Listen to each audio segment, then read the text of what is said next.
Hello મિત્રો, નોકરીના નવા વિડીયોની અંદર તમારું ખૂબ ખૂબ સ્વાગત છે। હું વિજયવાડા સરકારી ભરતી ચેનલ ઉપર તમારું સ્વાગત કરું છું। આજે આપણે વાત કરીશું હાઈકોર્ટ ગુજરાતની અંદર જે અટેન્ડન્ટ કમ કુકની ભરતી જાહેર કરવામાં આવી છે તેની અંદર લાયકાત, ફોર્મ કઈ રીતના ભરવાનું છે, શું શું અપડેટ રહેશે, પગાર ધોરણ કઈ રીતના ભરવાનો રહેશે, અરજી ફી કેટલી રહેશે, તમામ વિગતવાર માહિતી આપણે આની અંદર મેળવીશું। અને આ વિડીયોની અંદર હું તમને અરજી કરવાની લિંક પણ આપી દઈશ, ત્યાંથી તમે ડાયરેક્ટ આ પોસ્ટ માટે અરજી કરી શકશો। તો તેની અંદર આપણે આ વિડીયોની અંદર ફૂલ માહિતી મેળવીશું, બરાબર। તો આપણે પૂરો વિડીયો જોવા વિનંતી। તે પહેલાં જો તમે આપણી સરકારી ભરતી ચેનલ ઉપર પહેલી વાર આવ્યા હોય અને ગુજરાતમાં આવતી તમામ અપડેટ રેગ્યુલર મેળવવા માંગતા હોય તો હમણાં જ આપણી સરકારી ભરતી ચેનલને સબસ્ક્રાઇબ કરી બેલ આઇકન દબાવી લેજો। ચાલો વિગતવાર માહિતી મેળવીએ। ભરતીની જાહેરાત ગુજરાત હાઈકોર્ટ દ્વારા કરવામાં આવી છે। પોસ્ટનું નામ છે અટેન્ડન્સ કમ કુક, બરાબર।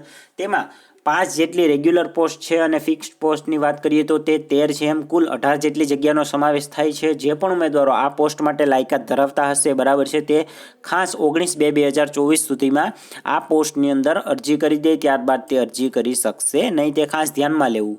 ઓકે, હવે અટેન્ડન્સ કમ કુકનો પગાર ધોરણની વાત કરશું તો સેલેરીની અંદર તેને 15,000થી લઈને 47,000 સુધી બેઝિક સેલેરી આપવામાં આવશે, બરાબર છે। એજ્યુકેશનની વાત કરશું તો તે આપણે આગળ વાત કરશું સત્તાવાર જાહેરાતની અંદરથી, બરાબર છે। તેમાં ઘણા અનુભવનું પણ જરૂર પડશે, બરાબર છે। તમે જે કુકની જે આ ભરતી છે તો તેની અંદર કુક તમને જો જમવાનું બનાવતા આવડવું હોવું ખાસ જરૂરી છે। તે તમામ વિગતવાર માહિતી આપણે આગળ મેળવીશું થોડી જ વારમાં વિડીયોની અંદર, બરાબર છે। તો પહેલાં એપ્લિકેશન ફીની વાત કરી લઈએ તો આની અંદર અરજી ફી પ્રમાણે તમે જો જનરલ કેટેગરીની અંદર આવો છો તો તમારે 600 જેટલી એપ્લિકેશન ફી અને વધારાની બેંક ચાર્જીસ લાગશે, તે તમારે ભરવાના રહેશે। અને અધર કેન્ડિડેટ છો તમે તો તમારે 300 જેટલા પ્લસ બેંક ચાર્જીસ તમારે ભરવાનું રહેશે, બરાબર છે। હવે ઉંમર મર્યાદાની વાત કરીએ તો જો તમે આ પોસ્ટ માટે અરજી કરવા માંગતા હોય એટેન્ડન્સ કુકની અંદર તો 18 વર્ષથી લઈ અને 35 વર્ષ સુધીની તમારી ઉંમર મર્યાદા હશે તો તમે આ પોસ્ટની અંદર ફોર્મ ભરી શકશો। વધુ માહિતી માટે બાંધછોડ કરવામાં આવતી હશે તો તે ઓફિશિયલ જાહેરાત તમારે ખાસ વાંચી લેવાની છે। કોઈ પણ ભરતી તમે જ્યારે ફોર્મ ભરો છો ત્યારે માહિતી મેળવો છો ત્યારે સત્તાવાર જાહેરાત ખાસ વાંચી લેવી, જેની અંદર કમ્પ્લેટ અને સાચી માહિતી સચોટ રીતના લખેલી હોય છે, જે તે ઓર્ગેનાઇઝેશન દ્વારા જે ભરતી બહાર પાડે છે તેના દ્વારા।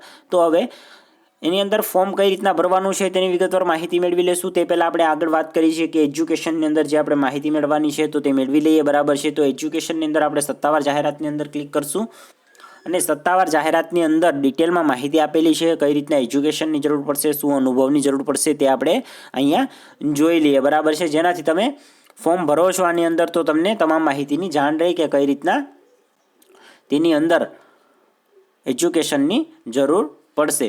જેવી રીતના તમે જોઈ શકો છો આની અંદર તમામ વિગતવાર માહિતી ડિટેલમાં આપેલી છે। તો હંમેશા એક વસ્તુ ધ્યાન રાખવાની, જ્યારે પણ તમે કોઈ પણ ની અંદર ભરતીની અંદર ફોર્મ ભરો છો ત્યારે તમારે તેની અંદર સત્તાવાર જાહેરાત ખાસ વાંચી લેવાની। યોગ્યતા અને લાયકાતની વાત કરી લઈએ, બરાબર છે આપણે તો ઉમેદવારે સરકાર માન્ય બોર્ડ પ્રાપ્તમાંથી 10મું ધોરણ SSCE પાસ કરેલું હોવું જોઈએ।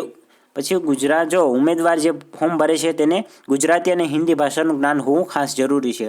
ઉમેદવારને રસોઈ કામનો જાણકાર હોવો જરૂરી છે, તેમાં ડિટેલમાં માહિતી તમામ લખેલી છે કઈ રીતના, બરાબર છે, તેને કામ કરવાનું રહેશે। આ તમામ ડિટેલ આપણે આવરીશું તો વિડીયોની સાઇઝ ખૂબ જ લાંબી થઈ જશે। તેને શું આપણે જે રસોઈની અંદર જે ઇમ્પ્લિમેન્ટ હોય છે તે ચલાવતા આવડવું જોઈએ, તે તમામ વિગતવાર માહિતી અહીંયા લખેલી છે, તે ખાસ વાંચી લેજો, બરાબર છે। સત્તાવાર જાહેરાત ખાસ વાંચી લેવાની છે તમારે આ ભરતીની અંદર તમે ફોર્મ ભરો છો અને તેમાં જણાવેલી જો તમે લાયકાત ધરાવતા હોય તો તમે અહીંથી ડાયરેક્ટ ફોર્મ ભરી શકશો, બરાબર છે। અત્યારે જ તમે ફોર્મ ભરી શકશો, ક્યાં સુધી? 19/2/2024 સુધી તમે આ પોસ્ટની અંદર ફોર્મ ભરી શકશો।